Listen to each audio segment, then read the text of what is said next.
Dear students, अस्सलाम वालेकुम वरहमतुल्लाहि वबरकातुहू। आज मैंने आगाज़ किया, हाँ, बिस्मिल्लाह से पहले मैंने म्यूज़िक का आगाज़ किया। और ये शायद आपको पता होगा कि मैंने क्यों म्यूज़िक से आगाज़ किया। ये असल में मैंने एक टेस्ट किया, और ये था एक साउंड सोर्स ऑफ साउंड था मेरे पास, और वो माइक के करीब आ रहा था। और जब जो वो करीब आ रहा था, तो मेरे ख़्याल में आपको भी ये लगा होगा कि इसकी जो इंटेंसिटी थी और इसकी जो फ्रीक्वेंसी थी और ये इसकी जो energy per unit area per unit time जो है, ये आपको ये इसकी स्ट्रेंथ इंक्रीज़ होती जा रही थी। इसी वजह से डॉपलर इफ़ेक्ट की तरफ हम आते हैं कि डॉपलर इफ़ेक्ट में भी हम यही फिनोमेना डिस्कस करते हैं। डॉपलर इफ़ेक्ट असल में चैप्टर नंबर 8 वेव्स में लास्ट टॉपिक है। इसमें जो इससे पहले जो टॉपिक थी वो मैंने पहले 2 लेक्चर्स में डिस्कस की है। असल में डॉपलर इफ़ेक्ट में यही कहते हैं। डॉपलर ने फरमाया था कि there is whenever the source of sound is moving, और whenever the observer is in motion toward the source of sound और away from the source of sound. Yeah, we can say that simply that whenever there is a relative motion between the source of sound and the observer, whenever there is a relative motion between the source of sound and the listener, there might be a change in the frequency, and that change in the frequency will be the apparent change. ये आर्जी change होगा, ये मुस्तकिल change नहीं होगा. This change will be appear due to the relative motion of the the observers and the source of sound. So this is called Doppler effect, and the change in the frequency is called Doppler shift. ठीक है, आज इंशाल्लाह हम ये discuss करेंगे, इस पर हम एमसीक्यूज भी करेंगे कि डॉपलर शिफ्ट में हमारे पास जो फ्रीक्वेंसी में चेंज आती है, मैं इसको इंशाल्लाह कंसेप्चुअली एक्सप्लेन करने की कोशिश करूँगा। यहाँ पर मैंने बहुत से कम एमसीक्यूज़ की है, मेरे ख्याल में 4-5 एमसीक्यूज़ मैंने इस पर की है, लेकिन इंशाल्लाह मैंने ऐसे एंगल से इसको टच किया है कि आपके सारे प्रॉब्लम जो है ये सॉल्व हो जाएंगे। चलो बिस्मिल्लाह करते हैं। अभी बिस्मिल्लाह किया, बिस्मिल्लाहिर्रहमानिर्रहीम। एमसीक्यूज़ नंबर फर्स्ट है कि if speed of source is greater than the listener, अगर स्पीड ऑफ सोर्स लिसनर से ज़्यादा है, मैं साथ साथ लिखता भी हूँ, इधर देखिए, speed of sound is greater than the speed of the listener, ठीक है, then which of the following is possible, इसमें कौन सा ऑप्शन पॉसिबल है। इंतहाई आसान एमसीक्यू से मैंने आगाज़ किया, और चलो आप बिस्मिल्लाह कर ले, लेकिन बिस्मिल्लाह ठीक होना चाहिए, बिस्मिल्लाह गलत ना करे, ठीक है, शाबाश। If the speed of the source is greater than the source, मतलब सोर्स ऑफ साउंड, अगर सोर्स ऑफ साउंड का स्पीड ज़्यादा है लिसनर की स्पीड से, तो आपके ख्याल में इसका जो फ्रीक्वेंसी है, इसमें कौन सा ऑप्शन करेक्ट है। पहली बात तो ये है कि आपको ये जानना ज़रूरी है कि डियर स्टूडेंट्स, ये मेरे पास एक सोर्स है, सोर्स का मतलब ये है कि इससे साउंड प्रोड्यूस होता है, और ये मेरे पास एक लिसनर है, लिसनर का मतलब है ये एक ऑब्जर्वर है, ये इसको ऑब्जर्व करता है इस साउंड को। अगर सोर्स इसी की डायरेक्शन में मोशन करता है, लिसनर की डायरेक्शन में, तो डेफिनेटली यहाँ पर जो फ्रीक्वेंसी ये ऑब्जर्व करेगा, ये फ्रीक्वेंसी इंक्रीज हो जाएगा, ठीक है। अगर सोर्स इससे अवे मोशन करेगा, तो डेफिनेटली इसकी जो अभी जो ये फ्रीक्वेंसी इसको फील होगा, अभी इसकी फ्रीक्वेंसी डिक्रीज हो जाएगी, ठीक है। इसी तरह अगर लिसनर इस सोर्स की तरफ आता है, तो डेफिनेटली इनकी फ्रीक्वेंसी इंक्रीज होगी। अगर लिसनर सोर्स से अवे जाता है, तो डेफिनेटली इसकी फ्रीक्वेंसी डिक्रीज होगी। यहाँ पर आपसे मैंने सवाल किया है कि अगर सोर्स का स्पीड लिसनर की स्पीड से ज़्यादा है, तो इसमें कौन सा ऑप्शन पॉसिबल है। आपके ख्याल में कौन सा पॉसिबल है, शाबाश बताइए मुझे। हाँ शाबाश बच्चों, बताइए कौन सा करेक्ट है आपके ख्याल में। Option A, B, C, D, which of the following is correct. ज़्यादातर स्टूडेंट्स ये कहेंगे कि अगर सोर्स का वेलोसिटी ज़्यादा है, तो इसमें ऑप्शन ए आएगा, और रिमेनिंग जो स्टूडेंट्स है वो कहेंगे कि इसमें ऑप्शन बी आएगा, और ऑप्शन सी जो स्टूडेंट्स ऑप्शन सी के बारे में कहते हैं कि ये ठीक है, तो मेरे ख्याल में वो ये जो कहते हैं वो ठीक नहीं है ठीक है। क्योंकि ये तो पॉसिबल नहीं है, क्योंकि वहीं पर रिलेटिव मोशन है और रिलेटिव मोशन में दोनों फ्रीक्वेंसीज बराबर नहीं हो सकती। डियर स्टूडेंट्स, आपको पता है एफ नॉट का मतलब है, यहाँ पर मैं एफ के साथ एफ नॉट लिखता हूँ। F not is actually the initial and the original frequency of the source of sound, ठीक है। विच of the following is correct. चलो मैं मिसालों से समझाता हूँ। यहाँ पर देखिए, ये मेरे पास एक लिसनर है, मैं इस यहाँ पर एल लिखता हूँ, और यहाँ पर ये मेरे पास सोर्स है। यहाँ पर इसकी वेलोसिटी है 10 मीटर पर सेकंड और यहाँ पर इसकी वेलोसिटी है 8 मीटर पर सेकंड। तो मैं कह सकता हूँ कि the both if both are moving in the same direction, हाँ, both are moving in the same direction and the velocity of source is greater than the velocity of listener, तो definitely ये source जो है ये वक्त के साथ साथ ये और लिसनर के दरमियान और लिसनर और सोर्स के दरमियान वक्त के साथ साथ फासला इंक्रीज होता जाएगा, और फासला इंक्रीज होने से क्या हो जाएगा, शाबाश, ये इसकी स्पीड कम है तो ये पीछे रहेगा, और ये इसकी स्पीड और सोर्स का स्पीड ज़्यादा है तो ये आगे चला जाएगा। तो इसी की वजह से यहाँ पर इन दोनों के दरमियान फासला ज़्यादा हो जाएगा, और ज़्यादा फासले होने से क्या बढ़ेगा, यहाँ पर फ्रीक्वेंसी जो है, इसकी फ्रीक्वेंसी, इसको हम कहते हैं एफ डैश, जो फ्रीक्वेंसी ऑब्जर्व करता है, और इसकी जो initial frequency F dash will be less than the F not. मतलब इसमें हमारे पास ऑप्शन कौन सा करेक्ट है, option number A is the correct option. हाँ प्यारे बच्चों, तो यहाँ पर ये तो मुमकिन हो गया कि अगर सोर्स का स्पीड ज़्यादा है और लिसनर इसकी पीछे है तो डेफिनेटली इसका फ्रीक्वेंसी जो अपरेंट चेंज है फ्रीक्वेंसी में, ये कम हो जाएगा। ऑप्शन ए तो करेक्ट है, ठीक है, ये मुमकिन है। अभी दूसरा देखिए, शाबाश, दूसरा अगर ये भी पॉसिबल है, अगर हमारे पास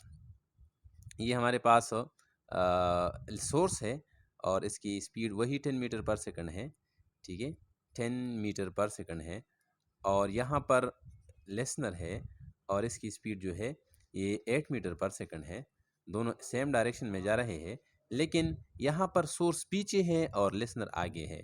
तो यहाँ पर इसका मतलब है कि इसकी जो फ्रीक्वेंसी इनिशियल है और यहाँ पर जो फ्रीक्वेंसी एफ डैश है, तो जो ये बॉडी वक्त टाइम गुजरता है तो ये बॉडी सोर्स जो है ये इसके करीब करीब होते जाएगा, और करीब होने से इसकी फ्रीक्वेंसी में क्या होगा, एफ डैश जो है ये ज़्यादा हो जाएगा एफ नॉट से, ठीक है। तो मतलब ये भी पॉसिबल है, ठीक है। और ये वाला बिल्कुल एक कंडीशन में भी पॉसिबल नहीं, क्योंकि अगर आगे हो लिसनर या पीछे हो, दोनों कंडीशन में फ्रीक्वेंसी जो है ये चेंज हो जाएगा। There might be an apparent change in the frequency heard by the listeners due to the relative motion of observer or the listener, ठीक है।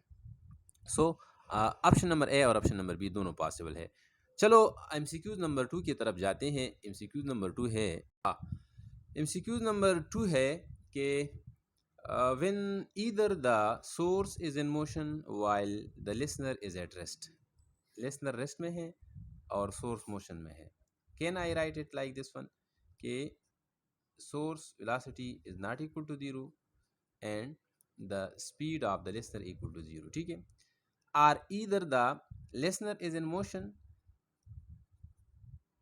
And source of sound is at rest. दूसरा condition ये दिया गया है कि अगर source की वेलोसिटी 0 है और लिसनर जो है ये नॉन ज़ीरो है, दूसरा कंडीशन ये दिया गया है, शाबाश।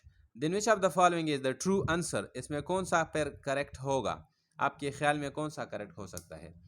अगर लिसनर रेस्ट में है और सोर्स मोशन में है, पहला सवाल ये किया गया है, या सोर्स रेस्ट में है और लिसनर मोशन में है, तो आपके ख्याल में कौन सा ऑप्शन करेक्ट होगा।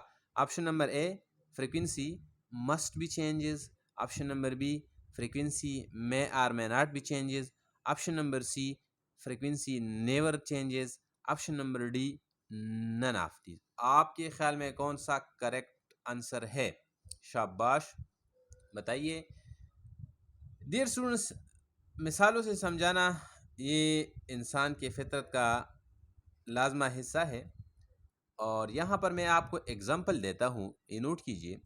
फॉर एग्जांपल, ये मेरे पास एक सोर्स है, ठीक है, इसकी वेलोसिटी है, इसी डायरेक्शन में मोशन करता है, और यहाँ पर मेरे पास लिसनर है, लिसनर मेरे पास रेस्ट में है, रेस्ट में का मतलब है कि यहाँ पर इसकी वेलोसिटी जीरो है और इसकी वेलोसिटी नॉन जीरो है। तो डेफिनेटली एफ इन इस कंडीशन में फ्रीक्वेंसी जो है, frequency might changes, F dash जो है ये ज़रूरी बात है कि ये चेंज हो जाएगी, ठीक है, माइट चेंजेस। दूसरी बात देखिए, शाबाश, दूसरा कंडीशन यहाँ पर आपको बताया गया है कि या लिसनर मोशन में होगा या सोर्स मोशन में होगा, मतलब एक ही टाइम पर एक मोशन में होगा दूसरा रेस्ट में होगा, ये सवाल किया गया है। और फिर आपसे पूछते हैं कि इसमें कौन सा करेक्ट है, तो आपके ख्याल में कौन सा, frequency, option A B C. हाँ, पहला कंडीशन जो मैंने आपको बताया इसमें हमारे पास सोर्स मोशन में है और लिसनर रेस्ट में है, ये पहले कंडीशन के मुताबिक। तो यहाँ पर आपने देख लिया कि frequency might be changes because there is a relative motion between the two bodies. हाँ, दूसरी कंडीशन की तरफ आते हैं। अगर हमारे पास लिसनर रेस्ट में है, लिसनर मेरे पास अभी मोशन में है, ये हो गया सोर्स, ठीक है, this is source and this is listener, and the listener is moving in this direction और in this direction, might frequency might be changing, एक बार फिर फ्रीक्वेंसी चेंज हो जाएगी, क्योंकि लिसनर या तो सोर्स की तरफ जाता है या सोर्स से अवे जाता है, तो दोनों कंडीशन में फ्रीक्वेंसी चेंज हो जाएगी। हाँ, तो कौन सा करेक्ट है आपके ख्याल में, इफ माइट बी चेंजेस। ज़्यादातर स्टूडेंट्स, मोर देन 80% स्टूडेंट्स इसको करेक्ट करेगा, लेकिन सब्र कीजिए, वेट, होल्ड योर हार्सेस। यहाँ पर मेरे पास लिसनर है, ठीक है, और लिसनर रेस्ट में है, मैंने एल लिखा और साथ साथ मैंने v इक्वल टू 0 लिखा, मतलब लिसनर मेरे पास रेस्ट में है और यहाँ पर एक सोर्स है, और सोर्स जो है ये मोशन करता है, लेकिन मोशन कैसे मोशन है, ये मोशन सर्कुलर मोशन है, इसी डायरेक्शन में मोशन करता है, सर्कुलर मोशन करता है, लिसनर रेस्ट में है। तो मैं कह सकता हूँ कि source is in motion, velocity of source is not equal to 0 and velocity of listener equal to 0। एक मोशन में है दूसरा रेस्ट में है, लेकिन मोशन जो है ये हमारे पास सर्कुलर मोशन है। तो यहाँ पर देखिए डियर स्टूडेंट्स, इसी कंडीशन में यहाँ पर रेडियस फासला है, यहाँ पर भी रेडियल डिस्टेंस है, यहाँ पर भी रेडियल डिस्टेंस है, यहाँ पर भी रेडियल डिस्टेंस है। मतलब ये है कि आसान अल्फाज में कि the source is in motion, the listener is at rest, but still the frequency is not changing. Why? What is the reason? The reason is that the distance between the source and the listener remains constant. It means that it is possible that whenever either the source is in motion or the listener is in motion, but the distance between them remains the same, then the frequency may not changes. दूसरी condition क्यों देखिए, शाबाश, यहाँ पर मैंने source लिखा, source अभी rest में है और यहाँ पर लिसनर जो है ये तवाफ करता है इसकी इर्द गिर्द। तो आपको पता है ये भी रेडियल डिस्टेंस है, जिस तरह पहले एग्जांपल में मैंने आपको बताया ये भी रेडियल डिस्टेंस के फासले पर है, यहाँ पर भी। तो सारे कंडीशन में यहाँ पर फ्रीक्वेंसी कांस्टेंट रहेगी, लिहाजा फ्रीक्वेंसी यहाँ पर चेंज, हाँ यहाँ पर चेंज नहीं हो सकता, यहाँ पर चेंज हो सकता है। So which of the following frequency may or may not changes, option number B is the correct answer, ठीक है। चलो आगे जाते हैं।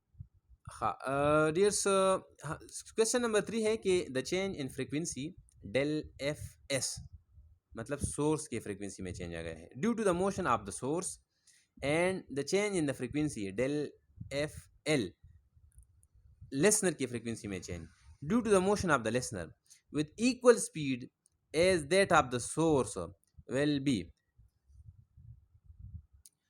हाँ, सवाल यहाँ पर, सवाल को देखिए, सवाल को मैं एक्सप्लेन करता हूँ, थोड़ा सा कॉम्प्लिकेटेड मैंने स्टेटमेंट लिखा है, लेकिन अभी इंशाल्लाह ये क्लियर हो जाएगा। यहाँ पर आपसे सवाल ये पूछता है कि मेरे पास एक सोर्स है, ये है सोर्स, ठीक है, ये मेरे पास लिसनर हो गया, ये हो गया सोर्स, सॉरी ये हो गया सोर्स, सोर्स मोशन करता है, लेकिन ये मेरे पास रेस्ट में है, A V L equal to 0। Source motion में है और सोर्स की वेलोसिटी को मैं लिखता हूँ, इसकी जो वेलोसिटी है, वेलोसिटी इक्वल, चलो मैंने लिख लिया 100 मीटर पर सेकंड, ठीक था, राइट साइड पर मोशन करता है, ये पहला कंडीशन हो गया, ठीक है। दूसरा कंडीशन ये है कि अभी वही लिसनर है, वही कंडीशन है, लेकिन direction of the source change हो गया और वेलोसिटी वही है, स्पीड वही है, लेकिन वेलोसिटी का डायरेक्शन चेंज हो गया इसी डायरेक्शन से, इसको मैं कहता हूँ पहला कंडीशन। यहाँ पर चेंज आएगा फ्रीक्वेंसी में, यस, लिसनर को जो फ्रीक्वेंसी फील होगा ये चेंज होगा, तो मैं लिख सकता हूँ कि del F dash due to the motion of the source is this is called this is the change in the frequency heard by the listener due to the motion of the source toward the listener and away the listener. This is called del f s. यहाँ पर मैं लिखता हूँ dear students, ए प्यारे बच्चों, यहाँ पर मैं एक इम्पॉर्टेंट चीज़ लिखने वाला हूँ। तो यहाँ पर देखिए, मैं यहाँ पर लिखता हूँ डेल एस एफ डैश और यहाँ पर लिखता हूँ del F S double dash लिखता हूँ। ठीक है, सिंगल डैश का मतलब ये है कि the source is moving away from the listener. Double dash का मतलब ये है कि वही वेलोसिटी है लेकिन the source is moving toward the listener. ठीक है, यहाँ पर पहली बात तो ये है कि आपसे मैं सवाल में बनाता हूँ। पहली बात तो ये है, पहला सवाल कि क्या यहाँ पर जो चेंज आता है डेल एफ डैश, क्या ये डेल एफ डबल डैश के बराबर होगा या नहीं? पहला सवाल तो मैंने ये किया, सवाल में मैंने सवाल किया। ठीक है, हाँ, दूसरा कंडीशन ये है डियर स्टूडेंट्स कि अगर मेरे पास ये सोर्स है, ठीक है, ये सोर्स है लेकिन सोर्स मेरे पास रेस्ट में है और ये है मेरे पास लिसनर है, listener is moving away from the source with a velocity 100 meter per second. ठीक है, वही velocity मैंने लिया। the listener in this condition, the listener is moving away from the source. वही condition है, फिर source की velocity 0 है लेकिन listener की velocity 100 meter per second है, लेकिन इस condition में the listener is moving toward the source. यहाँ पर जो वेलोसिटी चेंज आती है फ्रीक्वेंसी में, डेफिनेटली चेंज आएगी इसको, क्योंकि सोर्स रेस्ट में है और ये इसके दोनों के दरमियान डिस्टेंस इंक्रीज और डिक्रीज होती है रिलेटिव मोशन की वजह से। तो मैं लिखता हूँ del F L dash, the change in the frequency due to the motion of the listener moving away from the source is called del F dash. And यहाँ पर मैं लिखता हूँ del F double dash L, the change in the frequency of due to the motion of the listener toward the source। यहाँ पर मैं दूसरा सवाल करता हूँ और उसको मैं कंडीशन नंबर सेकंड कहता हूँ कि यहाँ पर जो चेंजेस पहले कंडीशन में पैदा हो गया है लिसनर की मोशन की वजह से जो कि राइट साइड पर है, तो और इस यहाँ पर जो फ्रीक्वेंसी में चेंज पैदा हो गया है जो कि लिसनर की मोशन से पैदा हो गया है, लेकिन दिस इज टुवर्ड, क्या ये दोनों बराबर होंगे? पहला सवाल तो ये, क्या ये दोनों बराबर होंगे कि नहीं है? पहला सवाल ये है कि यहाँ पर लिसनर की मोशन की वजह से जो फ्रीक्वेंसी में चेंज आती है अवे एंड टुवर्ड, क्या ये दोनों बराबर होंगे कि नहीं? दूसरा सवाल कि लिसनर की मोशन की वजह से जो फ्रीक्वेंसी में चेंज आती है टुवर्ड, अवे एंड टुवर्ड, क्या ये दोनों बराबर होंगे कि नहीं? लेकिन मैंने जो सवाल किया है, मैंने सवाल ये किया है प्यारे बच्चों कि यहाँ पर इसको मैं कहता हूँ del F dash due to the source the frequency, और यहाँ पर मैं दूसरा है del F dash due to the listener, मतलब इसकी वजह से लिसनर की वजह से फ्रीक्वेंसी में जो चेंज आएगा डेल एफ डैश, सोर्स की वजह से फ्रीक्वेंसी में जो चेंज आएगा, क्या ये दोनों बराबर होंगे? पहला कंडीशन, क्या लिसनर वाला ज़्यादा होगा, क्या लिसनर वाला कम होगा? नन होगा। विच of the following is correct? उम्मीद है कि अभी आपको ये स्टेटमेंट क्लियर समझ आई होगी। अगर फिर भी कोई प्रॉब्लम हो तो दोबारा इसको पढ़िए और जवाब दीजिए। शाबाश। हाँ प्यारे बच्चों, यहाँ पर एक एडिशनल इन्फॉर्मेशन है आपके लिए। यहाँ पर मैं लिखता हूँ कि डॉपलर का जो इफेक्ट है, डॉपलर इफेक्ट, डॉपलर पता नहीं, DOPLER, डॉपलर इफेक्ट जो है दिस इज एसिमेट्रिकल। एसिमेट्रिकल आप जानते हैं, एसिमेट्रिकल ऐसी इफेक्ट को कहते हैं कि अगर राइट साइड पर लिसनर मोशन करे तो इसकी जो फ्रीक्वेंसी में चेंज आ गया है, और लेफ्ट साइड पर मोशन करे इसकी फ्रीक्वेंसी में जो चेंज आया है they will not be equal. इसी तरह लिसनर की मोशन की वजह से अवे जो मोशन आ गया, जो चेंज आ गया है डेल एफ डैश, और टुवर्ड जो चेंज आ गया है del F double dash, they will also not be equal. And similarly this इसकी जो इस यहाँ पर सोर्स की वजह से जो चेंज आ गया है del F dash of S, this will not be equal to the source. ठीक है, so this is called asymmetrical relationship. मतलब ये है कि सोर्स की मोशन की वजह से एक ही वेलोसिटी की वजह से टुवर्ड जो फ्रीक्वेंसी में चेंज आ गया है या अवे फ्रॉम जो चेंज आ गया है, ये दोनों बराबर नहीं होंगे, लिहाजा इसको हम कहते हैं एसिमेट्रिकल रिलेशनशिप। हाँ, अगर फिर भी आपको कोई प्रॉब्लम हो और कन्फ्यूजन हो या आपके जहन में कोई शक हो तो आप मैथमेटिकली इसको आसानी से फाइंड कर सकते हैं प्यारे बच्चों। मैं फ्रीक्वेंसी का फार्मूला लिखता हूँ। फ्रीक्वेंसी का फार्मूला है F is equal to V divide by V plus minus V S into F naught. ये हमारे पास फ्रीक्वेंसी है, change in the frequency due to the relative motion of the source. Plus का मतलब है toward, minus का मतलब है away. Similarly this is the frequency is equal to V plus V L divided by V into F. इसी फार्मूले को आप इस्तेमाल करके, ये हमारे पास फ्रीक्वेंसी है, फ्रीक्वेंसी में चेंज आ गया है, इसको आप इस्तेमाल कर सकते हैं। मैथमेटिकली वैल्यू ले ले, इस पर मैंने मैथमेटिकल वैल्यू फाइंड की है, लिहाजा डॉपलर इफेक्ट जो है ये एसिमेट्रिकल इफेक्ट है। ठीक है। एमसीक्यूज़ नंबर 4 जो है ये बड़े मजानाक और चटाखदार एमसीक्यूज़ है, और कभी कभार मैं ये चटाखदार एमसीक्यूज़ इसमें शामिल करता हूँ। हाँ देखिए, एमसीक्यूज़ नंबर 4 है कि if the source is moving toward a stationary listener. Listener जो है, लिसनर ये नारास्ता बला, ये रेस्ट में है। अभी सोर्स जो है ये ट्रेन है, the source is moving toward the listener. ठीक है, विद 1/10 ऑफ इट्स स्पीड। लेकिन यहाँ पर जो स्पीड है v of the source is equal to 1/10 of its initial speed. अपनी स्पीड से 1/10 स्पीड से ये लिसनर की तरफ जा रहा है। Then the apparent change in the frequency. Frequency में एपरेंट चेंज तो आएगा, जिस तरह जिसको हम कहते हैं डॉपलर इफेक्ट। तो एपरेंट चेंज जो फ्रीक्वेंसी में आ गया है, आपके ख्याल में को क्या होगा? मेरे ख्याल में ये इंतहाई आसान एमसीक्यूज़ है, इसमें कोई कन्फ्यूजन नहीं है, ये आप फाइंड कर सकते हैं। एफ डैश डेफिनेटली इसके जो ये जो फ्रीक्वेंसी फील करेगा it will be greater than the F naught, क्योंकि the source is moving toward the listener. लेकिन आपका जो फार्मूला है, आप ये फार्मूला इस्तेमाल करते हैं कि F dash is equal to V divide by V minus V S into F nought. ये वाला फार्मूला आप इस्तेमाल करते हैं। लेकिन याद रखिए, यहाँ पर मैं आपको एक आसान सी फार्मूला और एक आसान सी शॉर्टकट बताता हूँ। ये सारे के लिए एप्लीकेबल है। अगर सोर्स अगर लिसनर मोशन करता है या सोर्स मोशन करता है, टुवर्ड मोशन करता है, अवे मोशन करता है, इसके लिए मैं एक शॉर्टकट लिखता हूँ। हाँ हाँ, चलो देखिए, शॉर्टकट ये है कि if the source is moving toward the listener, stationary listener, तो आपके लिए शॉर्टकट ये है कि F dash is equal to n divide by n minus 1 into F naught. यहाँ पर n मैंने इस्तेमाल किया है। n का क्या मतलब है? n का मतलब है यहाँ पर 10 होगा, 10, n यहाँ पर 10 है। ठीक है, तो आप पुट कीजिए, आपके पास आएगा F dash is equal to 10 divide by 10 minus 1 9 into F nought. So 10 by 9 into F nought, this is the correct answer.